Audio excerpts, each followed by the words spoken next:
So I was in a bar, I was kind of tipsy. I was talking to a guy named Evan. Evan was lamenting over Half-Life 3. He said that if they just combined Portal with Half-Life 2, they could revolutionize the industry, cure cancer, free all the animals in the zoo, and a bunch of other stuff I didn't understand. I was so drunk that my liver gave me divorce papers. He wanted Valve to make a new game. I looked at him and I asked, why?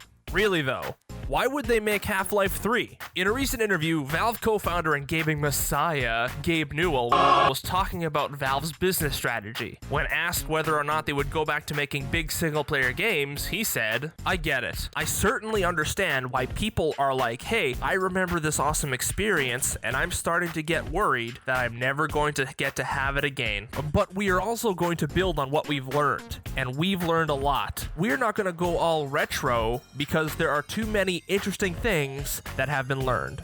And I think that part right there is a big hint that nobody seemed to get. In my opinion, this is Gabe Newell's. This is his nice way of saying, guys, it's not going to happen.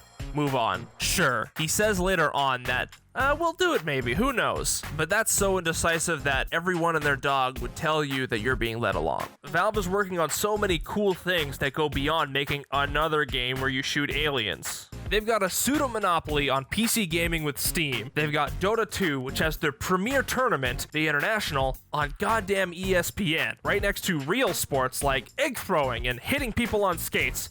They're making a VR system that lets you have sex with Sailor Moon without all the motion sickness or lack of self-respect that other devices give you. So you want them to stop all of that and make a game about a mute dude shooting aliens? Look, I loved Half-Life 2.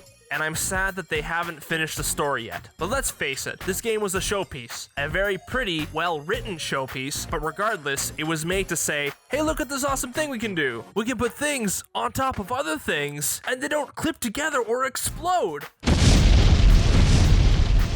The game's changed with the technology, and right now, the tech can go no further. Everything is shiny and pretty, but nothing has dramatically changed about the way we make games. If Gabe Newell was going to order Half-Life 3, it would have to be epic, revolutionary, something that changed the face of gaming once more. Well, that hasn't happened yet. It won't live up to the massive hype of such a proud series. But here's the bigger point. From a business perspective, why would they make Half-Life 3? Their research has shown that multiplayer games are far more successful than anything else they've created. TF2 is still going strong. Counter-Strike Go has a thriving esports scene. Dota 2, like I said, was on fucking television. That's what Gabe was saying. They're making so much money and so many fans from their recent ventures, it just wouldn't make sense for them to go back to the old way of doing things. I'm sure a Half-Life 3 announcement would break Reddit, but other than us gamers that actually remember the series, who would play it? Not enough people to warrant the massive amount of work they would need to put into it. Look,